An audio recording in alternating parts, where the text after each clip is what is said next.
very excited to talk with you all today about some lessons in email deliverability and performance that we've learned over the last decade in working with many of our clients, but especially the League of Women Voters. We've had the honor of working with them for the last decade and want to share a lot of our insights that we've learned over the years.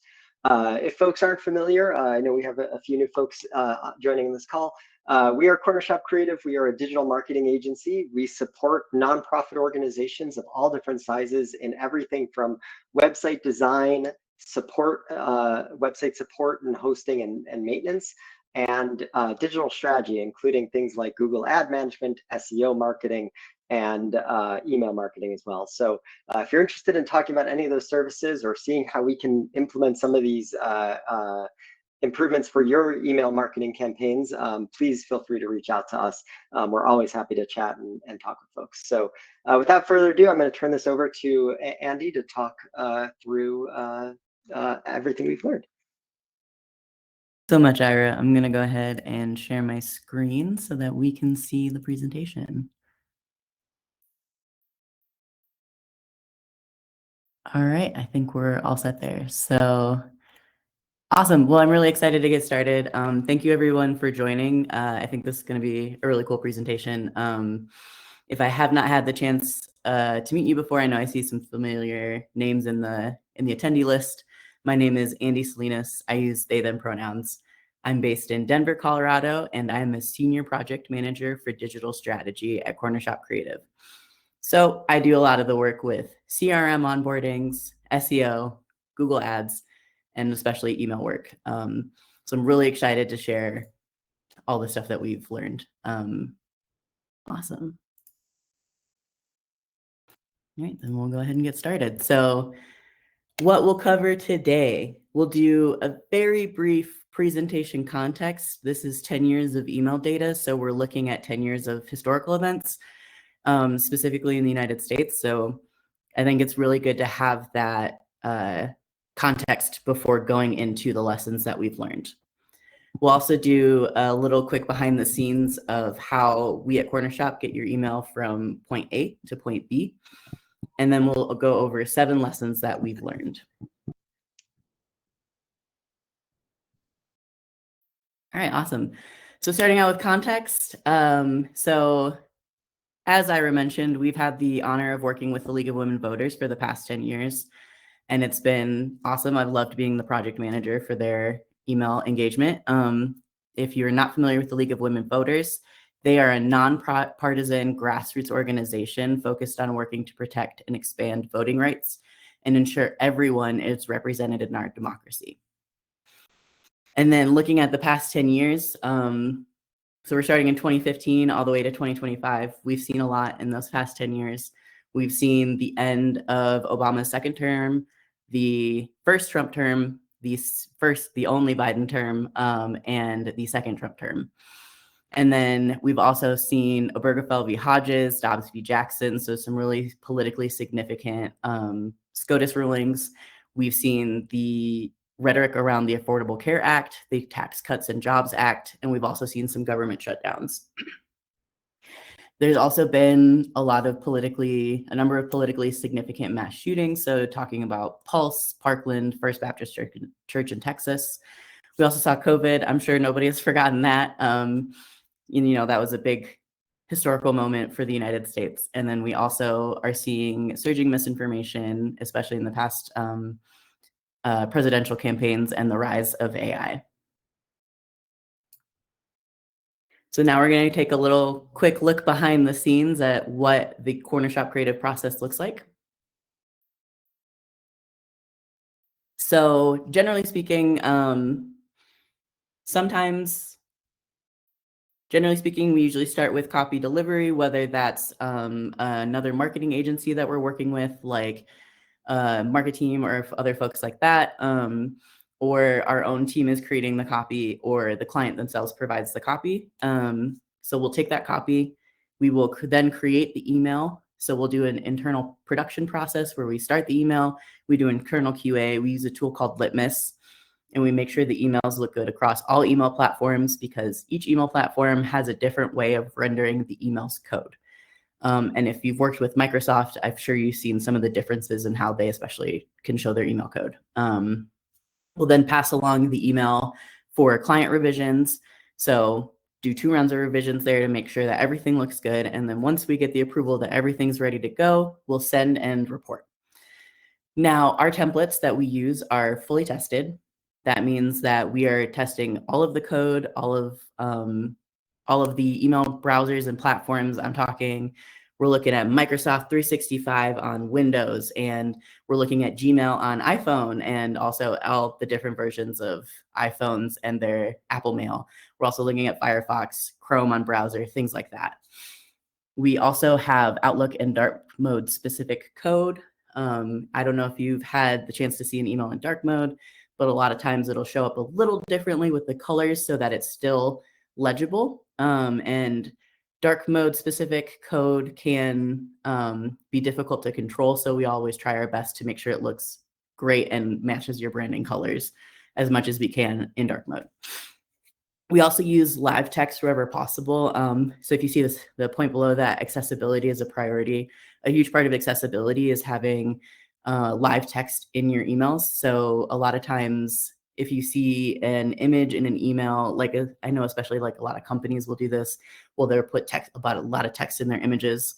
If you use a screen reader, you're not going to be able to read that very well or at all.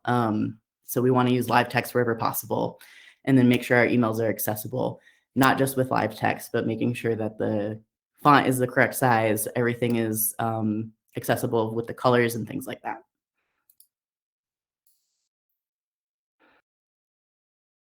All right, so looking a little bit at how we track. So we use Google Sheets for a lot of the things that we do, for a lot of the tracking. And we track a lot of things. So we're tracking, the audience, the campaign, the email name. If it's an A or A/B test email, we'll track donations, whether that's the number of donations, the amount, we'll calculate the average. And we'll do that with all of that with the number of emails sent, bounce rate, how many emails were delivered, how many emails were opened, how many emails were clicked, how many people unsubscribed from the mailing list. And then we also check the send date and time to kind of gauge weekday performance. All right, awesome. So that's all the context. So we're going to go ahead and get started on the 7 lessons that we've learned in the past decade, starting with lesson number 1. So the first lesson I'm going to talk about is planning your tone, your email tone, and your CTA intensity together. And CTA, if you're not familiar, stands with call to action. So it's something that's like a donate button that says click now. That's what we're looking at. So we took the data that we had and we created a tone chart. So this is specifically looking at tone, which can be a little subjective, but the point here is to assign a numerical value to a certain words that align with a certain tone so that we can kind of gauge the tone overall for an email. So if you look at the chart here, we're starting with kind of joyful and celebratory, things like we did it and like together we made history, it's positive, victory, celebration kind of thing. And then it kind of goes down the line. So looking at, for example, motivational and empowering, together we can protect democracy, and it's encouraging, energizing and inclusive, but it's not necessarily urgent. And then we start to get a little bit more on the away from the more joyful and celebratory, looking at things that are like urgent and rallying. So like we can't wait any longer, and we have to act now kind of thing. So it's a mobilizing tone with clear urgency and purpose. And then all the way to 10, which is more on the somber or grave side. So the future of democracy depends on this. This is high stakes language with a push for quick action. And then we did the same thing for CTA intensity. So starting with 1, we're looking at a gentle ask, which is something that's low stakes, no real urgency. You can join us today, or like click here to learn more about X, Y, or Z. Jumping up a little bit, you can see there's mild urgency, moderate urgency. So moderate being, there's a clear time-related ask, but it's not an alarmist kind of ask. So, we're counting on you before the weekend ends. And then strong urgency, and then extreme or immediate urgency. So that's when you have a match deadline or a countdown clock in your email and it's like, okay, we've got a few hours, we really need your support. Can we count on you today, kind of thing. So taking all that into consideration, what we've learned analyzing all of the email copy and assigning values to the tone and seeing how those emails perform, it's really important to consider your tone and how it's paired with the CTA intensity. So if you have, there are certain times where emails might call for, celebratory tone, and you don't necessarily need an urgent CTA.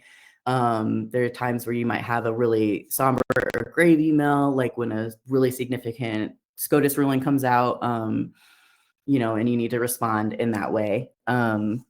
So it's important to take that in consideration when you're planning out your campaign. You don't want to have back-to-back, everything is somber and grave and everything needs your attention right now. You want to make sure you mix things together so that you're able to kind of keep donors engaged without overwhelming them. You also want to make sure you're coordinating an emotional arc for your campaign. So every strong campaign has a tone journey. So when you start the email, you're kind of bringing people in to say, hey, this is what's going on. We'd love your support. And then you kind of ramp it up to the high urgency ask, where you might use a bit stronger tone and you're using a more intense CTA ask. And then you can kind of ramp down with gratitude and emails reporting on like how your donation made an impact, things like that. Similarly, you can also use tone to hold urgency without panic. So you can use a tone that's like, hey, we really appreciate your support, but we need to push a little further. And you can have a CTA that's like, not like, oh my gosh, you only have an hour to give, but it's like, we really would appreciate your support. Help us out today. So pairing those empowering tones with maybe less urgent CTAs.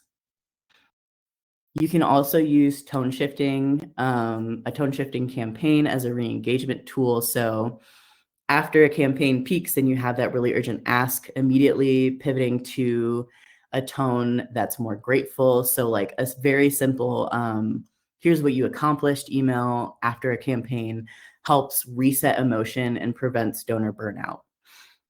What we saw in the data is that gratitude emails that were sent within 3 to 5 days of a high urgency campaign typically restored engagement about 30% faster.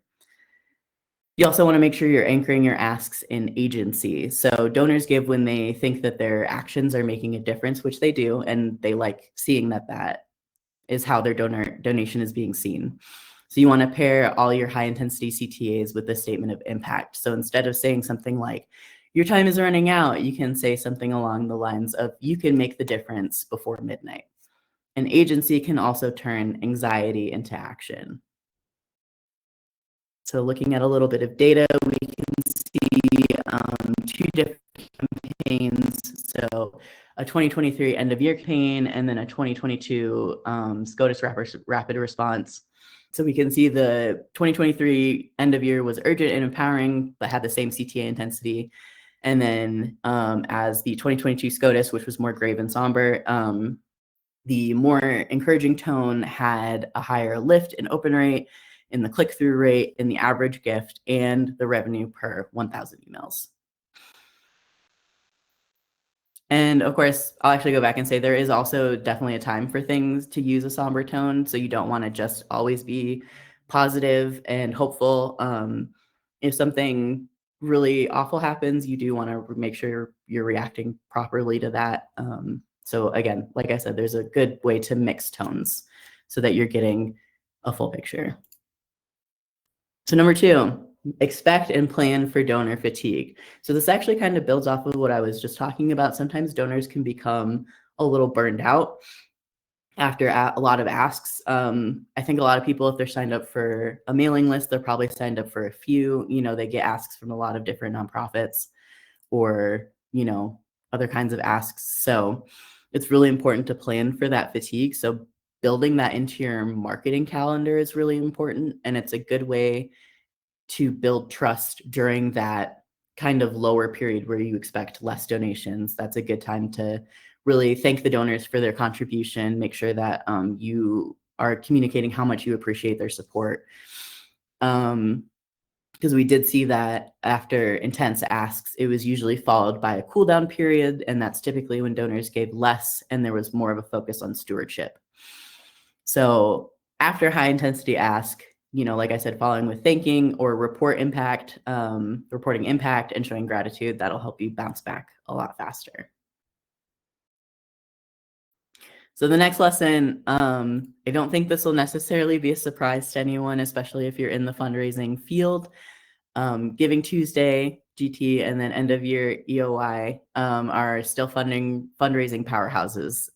So no surprise, these are generally when a lot of nonprofits get a huge part of their online fundraising, whether that's on their website, through social ads, or through email. But it's still important to look at what you're doing during that time. So looking at this, we saw that urgency alone doesn't convert. So in high performing years like 2023 and also 2024, Giving Tuesday and end of year emails, they had used like a hopeful urgency. So like, we can do this, tends to be, like I said, time is running out. And it's also important to not forget that mid-window messaging. There's always a really big push like right before Giving Tuesday, at Giving Tuesday, and then not as much right after Giving Tuesday, because during that period, we've got just a little bit of time while we're getting all of the emails ready for end of year. So it's important to, in between those two peaks, look at your messaging during that time. So some of the data we looked at shows a strong giving bump about 7 to 10 days after Giving Tuesday. So 7 to 10 days in that time, we saw emails that had things like, here's the impact so far. Those tended to convert 18% higher than pre-Giving Tuesday sends. So that looks like maybe donors are staying a little bit warmer, a little longer than we thought. They just maybe need to see the impact of their donation to lead to a potential conversion. And I think it's also important to see that the real boost in the data that we've collected, the real boost tends to come from consistency and not necessarily like email volume. So in Giving Tuesday and end of year performance, it held steady even as the send volume of emails has increased between 2015 and 2025. So the biggest factor wasn't necessarily like how many emails were sent, it was how consistent the narrative felt across them. So as I was saying before, you want to have that emotional arc because supporters tend to respond better to that.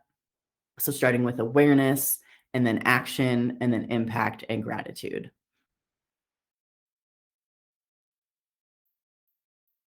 All right, looking at lesson 4.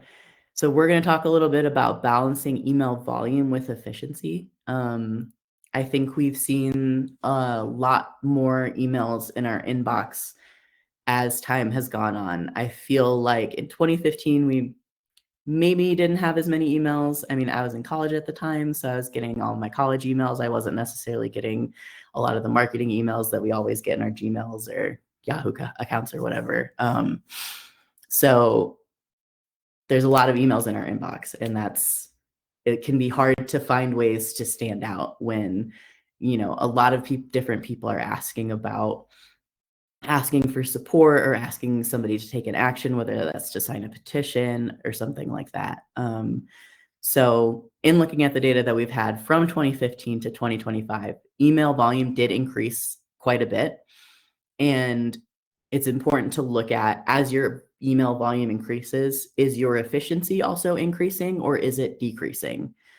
So you may still be sending out a lot of emails, especially during like Giving Tuesday and end of year. And while that still might get you more revenue from more donations, it can also create impacts in other ways. And ultimately, this may or may not matter to you. But where it becomes important is when you consider how much it costs to get those emails out. Email has a really high ROI, a really high return on investment, but it's important that you're still being conscious of the amount of work and effort, whether that's a monetary cost or whether that's somebody's time, a coworker's time that it takes to get those emails out. If you're spending a lot of time and you're not getting as many donations in return, is that as efficient as it could be? And then on top of that, if you are more efficient in your email marketing, that can free up other time to focus on, diversifying your donor streams, paying attention to your website, paying attention to other like Google ads, things like that. And then, as I was saying before, inboxes are crowded. So you want to try and make your email stand out in other ways. You want to make sure the donor still remembers you, but you don't want to spam their inbox. So you want to find a regular cadence that works for your audience. You also want to find ways to stand out through email design and email content. And you can try different things, see what converts better and what increases your open rates, what increases your click-through rate, things like that. A lot of tools do offer A/B testing, and it's a really great thing to take advantage of. There is a time and place for A/B testing, and I'll talk about that, I think, in the next slide. But trying things out with your email design to see what your audience responds to the best will ultimately increase your email efficiency. So, taking that in the context of the data that we have, so we saw the biggest increase in revenue around emails that were well-timed and had well-timed messages that aligned with moments in history, in national history, and they were paired with encouraging tones for the most part. So I think I have a little bit of data about that. I do not, never mind. So taking a look at lesson 5, design and accessibility matters. That's something we care about a lot here at Corner Shop. We want to make sure that the internet and the content that we're creating is accessible to all, especially folks that may have limited vision. They use a screen reader. They use tabs to tab through websites instead of a mouse. So I'm going to show a few of the leaked designs to show how they've evolved with technology and with the modern look of emails, or with the modern look of websites. So looking at 2015 is right when we started working with them. And then we've got an email from 2019.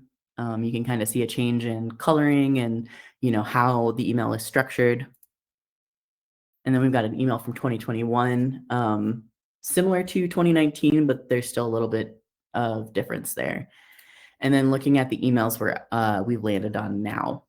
So what we've landed on through the coding that we do, the work that we do, is a clear design with adequate line spacing. So that's the space between the email, the lines in the paragraphs, the padding around the email, so it's not right on the edges. And this means keeping things legible in roughly 600 pixel width.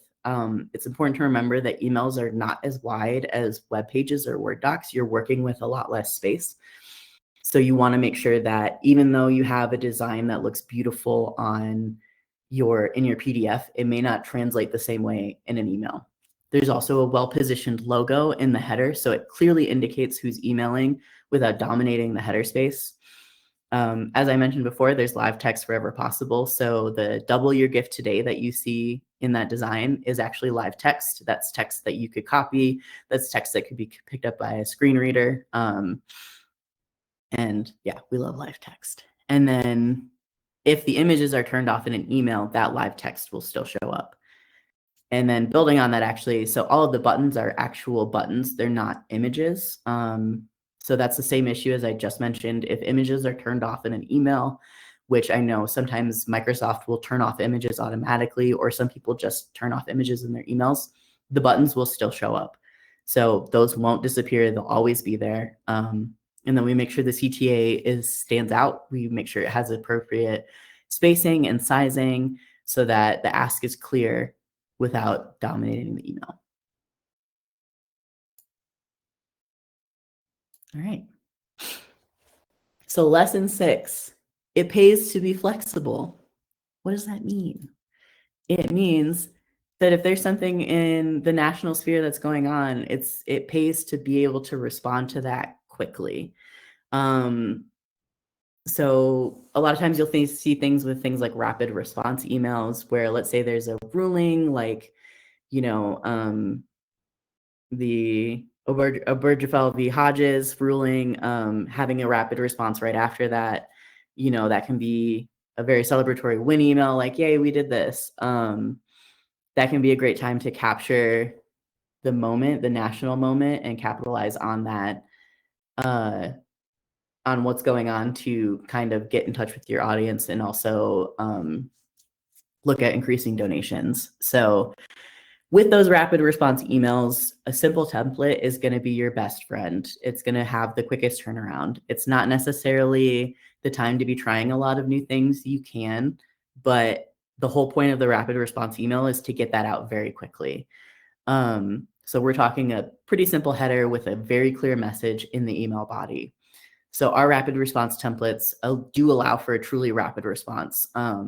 We can sometimes push an email out anywhere from a few hours of copy being ready to a day. So that means if something happens and you want to reach out to your constituents about that, or your donor base, then you can reach out to them very quickly. And the reason why it pays to be flexible is the biggest jumps that we saw in giving happened right after major national events. So like Dobbs elections, big court rulings, things like that. Donors tend to give when what's happening in the world feels personal and immediate. And I think it can be hard because there's a lot of stuff happening right now. But I think it's easy if you can think about things that might be the most important to your donor base. And I do have a little bit of data here. So taking a look at some campaigns that we've seen with the event. So we've got like the Supreme Court vacancy of Scalia, the election cycle in 2016. For example, that got an email out within 48 hours, and we saw an increase in 35% of donations as compared to the monthly average. And there was also a 42% increase in total revenue. So you can kind of take a peek at some of these events that have happened and how quickly the responses got out.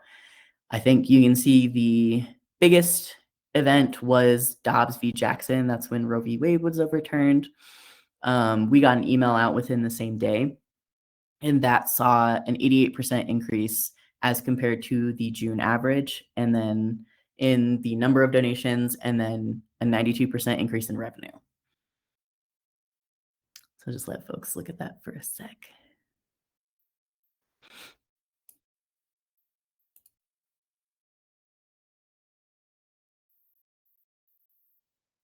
All right. So moving on to the last lesson, sender reputation matters. Now, for those of you that may not be familiar with sender reputation, when you send an email out on behalf of your nonprofit or your agency, you have a reputation that is picked up by the email service providers. And that's how email service providers will generally figure out if an email is spam, if it belongs in the promotion inbox, if you're using Gmail, if it belongs directly in somebody's inbox. So this a lot of times comes into play when people are migrating CRMs, or when they're migrating platforms from, say, like Salesforce to Engaging Networks, or Fundraise Up to Every Action kind of thing.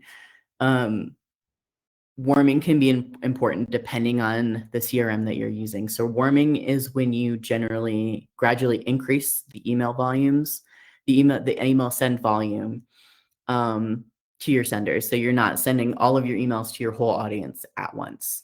You're generally breaking up large audiences into smaller groups and sending to those smaller groups, so that you're not triggering spam filters and you're not getting a bad email send reputation. So why does that matter? I kind of touched on it. Sender reputation is what gets your email into inboxes. If you have a bad sender reputation, you're way more likely to land in the spam box. So how is sender reputation determined? That's your engagement. So your click-through rate, your open rate, how many people click on something in your email, how many people open your email, how many spam complaints you get. the bounce rate. So if you have a really high bounce rate, like let's say you send 100 emails and only 50 of them actually land in inboxes, that's a pretty high bounce rate. It's also your send history. So if you're sending out 100 emails every day to the same people, that could be looked at differently than if you're sending emails at a more regular cadence, but not every day. So it's important to keep track of your sender reputation, not just at the beginning, but throughout your whole email journey. You want to make sure that your emails are consistently landing in somebody's inbox. So how do we maybe think about improving our sender reputation? And if that's not something you've looked at, definitely, you can reach out to us. That's something we can talk to y'all about. So tips for improving your sender reputation: you can carefully run re-engagement campaigns. It is ultimately, I think it's okay to let go of contacts that aren't serving you. If your open rate is low, look at setting up a re-engagement campaign at a specific interval. So maybe consider running a campaign for like 6 months, 6-month non-openers, and then 12-month non-openers. And after that 12-month non-opener campaign, if people still aren't opening the email, I think it's okay to remove them from your list. If you can't catch folks with this re-engagement campaign, you're pretty unlikely to catch them in the future. But if they do end up donating to you in the future, you'll catch them again and they'll be more engaged. And that'll help engage folks that you maybe can catch again. And I say run the re-engagement campaign carefully because you don't want to be sending a lot of emails to people that aren't necessarily going to open them, because that can affect your send rate. Non-engaged audiences may not necessarily engage anymore, so you don't want to be sending too many emails to them. You can also give folks options for subscriptions too. Take a look at your CRM and see what options they offer as far as if they have a portal people can log on to manage your send preferences. Say, yeah, I want your emails, but maybe only 1 to 2 times a month, or 1 to 2 times a year, 1 to 2 times a year. We've seen a lot of variation in how some folks reach out to their audiences. There's some folks that will only send a summer campaign and a winter campaign, maybe send a few emails in between. Some folks send emails more regularly. So it just kind of depends on what you can offer and what you feel like might be valuable to your donors. This will also probably likely improve your unsubscribe rate, because you're sending to people that really want to read your emails and are really engaged. So that's great. You also want to create engaging content and an engaging design. So running A/B tests on your email content and design regularly, just to make sure you're optimizing for your audience. So something that works, something that worked in 2022 end of year may not necessarily work in 2025 end of year.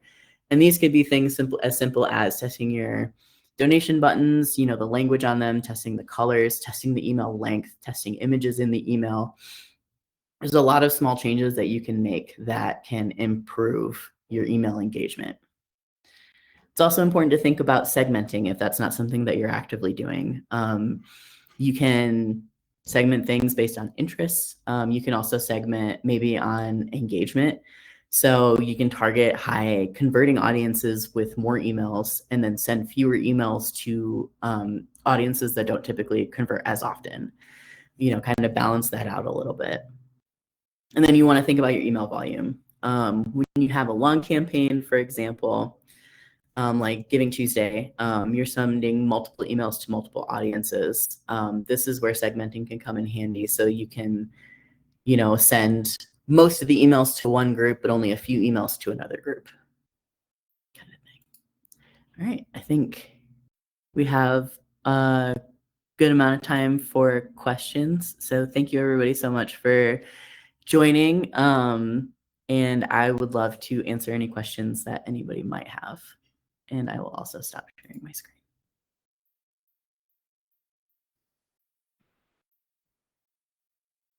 All right, I see one in the QA. Oh, thank you. And please feel free to send any questions you might have. You know, no question is a bad question. I'm happy to answer any sort of question you might have about anything related to email marketing or other stuff.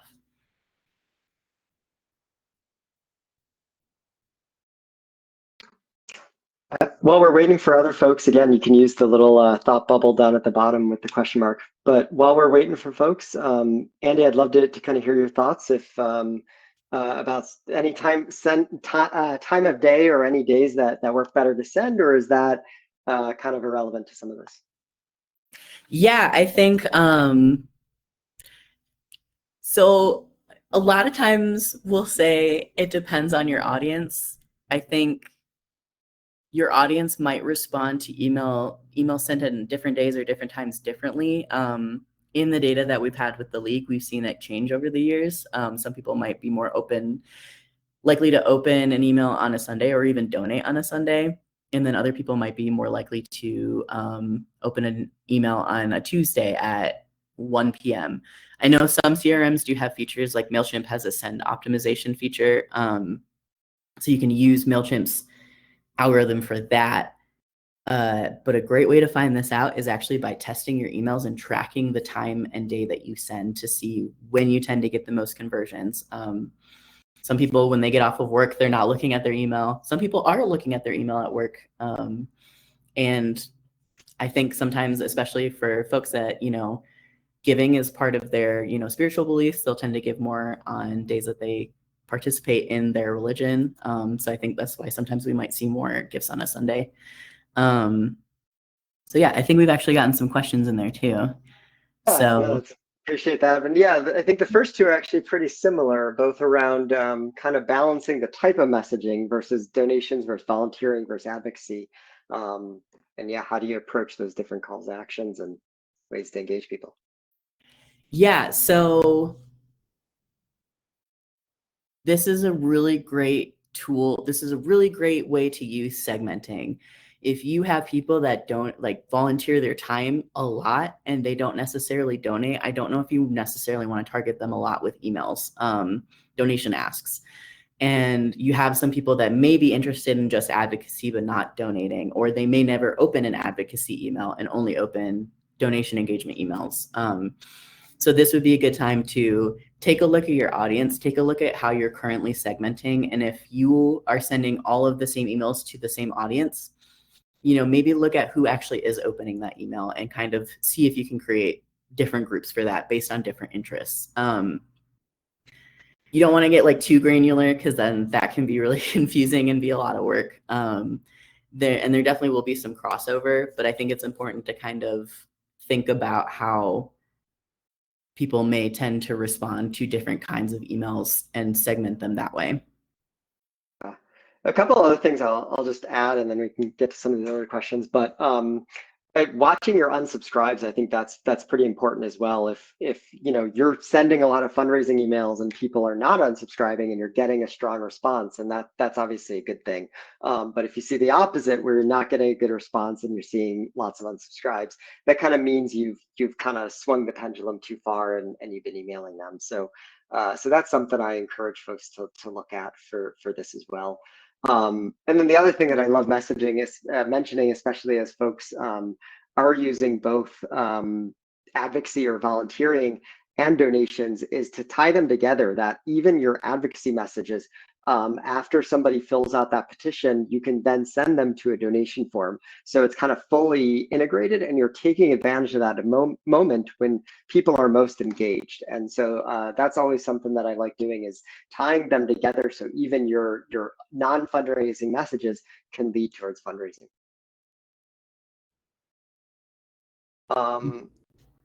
Andy, so the next one on here, how do you see email marketing evolving with the rise of social media taking over as a marketing tool? So I think we actually already have some good data on that. I mean, Facebook has been around for a while. MySpace was around. I know there wasn't really a lot of marketing on MySpace, I don't think. But there is a lot of marketing on Facebook, on Instagram, on all the other social media platforms. And email still tends to have a really high return on investment, because the people that want to get emails from you, especially as email boxes become flooded, they tend to be very particular about, well, like, do you actually want to hear from this person? So they are more likely probably to open your emails. But I think what's more important is that not necessarily that social media will overtake email, but that you want to have multiple touch points for a donor. So you want to make sure your campaign narrative is consistent across your emails, your donation forms, your website, your social media, your Google ads. You don't want to have different messaging on different platforms necessarily. Obviously, you might have a little bit of a different message based on the audience that tends to get those. So I know the folks using Facebook may be a little bit different demographic than the folks using Instagram. So you might change your message a little bit there, but overall, if your messaging is staying consistent and you have those multiple touch points, I think that's where you're more likely to get a conversion. We have a couple follow-ups to kind of the other conversation we were just having there. So thinking about like the volume of email and that increase. Somebody asked if there's existing data that you know about where there's kind of that point where you start seeing those diminished returns. And similarly, somebody asked about is there like an unsubscribe rate that people should, once it hits a certain level, should people start being concerned? Yes, I don't have that number off the top of my head. I know there is a number where after that can start to kind of trigger some spam rates and kind of getting you more in the spam inbox. I don't know that number off the top of my head. I don't know, Ira, if you could check that number real quick. I think the number that has always been in me is around 0.5% or 2%. Okay, I was going to say that, but I wasn't sure. Yeah. So, I mean, it does depend a little bit about your user file. There are some organizations that have larger files and therefore just have that larger natural churn. So your own past experience can kind of play into this and should be used as a benchmark. But like obviously, if you typically see a higher unsubscribe rate, then using that benchmark won't work. So I encourage folks to look at their past experience, but also to take into consideration kind of what's going on in the industry around that 0.5% tends to be what you want to stay under. And then I recommend, and typically where we look at is the M&R data. They publish a report every year on the trends within the email marketing industry, nonprofit email marketing industry. And so they have a lot of great data and some of those specifics about kind of, especially thinking about those diminishing returns and stuff that might be useful to everybody. Thinking here, the next question here of do you have any generalized a rule essentially for how many segments a list can handle? And is there such thing as too much customization? I don't know if there's a rule, if there's a limit necessarily on how much you can segment, but I think you definitely can over segment. You don't want an audience of like 10 people that are interested in like dolphins. Maybe, kind of open that up to like marine animals and see if that kind of opens the list a little bit. Because you also got to, and I think this actually kind of ties into the question about diminishing returns on emails. So if you're sending a lot of emails to a lot of very small audiences, you may not be getting a lot of conversions. You may not getting a lot of donations from those. So that is a point where you can see diminishing returns because, you're sending out this email to like 10 people, maybe one person donates. Whereas if you had sent out that email to 100 people and 25 people donated, that's a better return on investment in that email. Yeah, absolutely. So and then I think, oh, good. I was going to say, actually expanding a little bit more on diminishing returns on sending email volume. A way to look at that is how much revenue you're getting per email or per 1,000 emails. And if you see there's a point where the growth is outpacing the email volume increase is outpacing the revenue increase, that might be a time to kind of play around with how many emails you're sending out. Great, that's really helpful. And then I think you touched on this a little bit and how some tools are starting to incorporate this into their platform, but curious if you have any other thoughts on, somebody asked if there are some AI tools that can determine like the best time to send or other factors. So I'll broaden it of how can AI be helpful in all this work? AI can definitely be helpful. You do want to check AI's math. It is not 100% all the time great at math. You do want to make sure it's actually giving you the right numbers. So if you are having it do the send time, also do just check a little bit. I mean, some tools, MailChimp has it built in and they're using their own tools. That's not something you can necessarily check in MailChimp. Taking that data out of MailChimp and just double checking, like, is Tuesday at 3 p.m. actually the best time? Are we getting the most donations at that time? But some other ways AI can help, because I know a lot of people are using it in their daily workflows. It's a great way to build outlines. I wouldn't necessarily rely on it to write your content for you or all of your content, but it's a great way to think about structuring your emails. You can also use AI to kind of analyze your email copy too, and say, hey, if you're an unbiased, like, pretend you're this kind of person, how would you read this email? Granted, it's still AI. It's thinking, but it's not really thinking. So use it with caution. You don't want to rely on it too heavily and have it like create all of your emails, because it is bound to maybe give you something that you might not catch. Yeah. That's a great way. I love using AI in that way of like, you're this person, how would you react to it? So that just creates almost like that feedback cycle that lets you improve it on your own, but kind of gets some feedback on what you've done. And so that's always a really useful and effective way. Great. I think those were all the questions. So we'll pause here for another minute to see if there are any other questions. While we're paused, I do just want to say a quick thank you both to Andy and to our friends at Legal Women Voters for the great partnership over the last decade, and sending out and letting us be a part of their amazing fundraising efforts for all this time. So really appreciative to all their efforts, and especially Andy for coordinating all this and presenting all this great information. Yeah, they've definitely been fantastic to work with. Yeah. I always love working on their emails. It's super fun. Yeah. Great. Any last questions here? I think we're about 10 minutes to the top of the hour, so it's always a good time to end about a little early here. We have recorded this session, so we'll be sending this out. Folks have any other questions, feel free to reach out to us. It's best to email us at hello@cornershopcreative.com. You can also come to any of us personally, Ira or Andy. We're always happy to answer any questions or guide folks if they have any questions. And similarly, our support team is there and available to answer any questions. I know many of you are support clients, and so feel free to email our support team with any of your questions, and our marketing experts are happy to jump in and respond to anything you have. So thank you again for everyone who attended this, and appreciate your time today. And thanks so much again, Andy. We got one last question. So great. when thinking about so when thinking about your ratio of asked to update emails, do you consider update emails with the donation footer icon to be one or the other? I would consider, if you have an update email with a donate button in the footer, that is an update email. That's a stewardship email. That's not a necessarily donation email, because the whole purpose of the email is to update. It's not necessarily to convert or get people to donate. If they do donate, that's great. I think it is good to see if you can include a donate button in your header or footer, or maybe have your logo linked to a donation form. But yeah, I think, yeah. Okay. Yeah. Okay, cool. And thank you so much, everybody. I appreciate the kind words.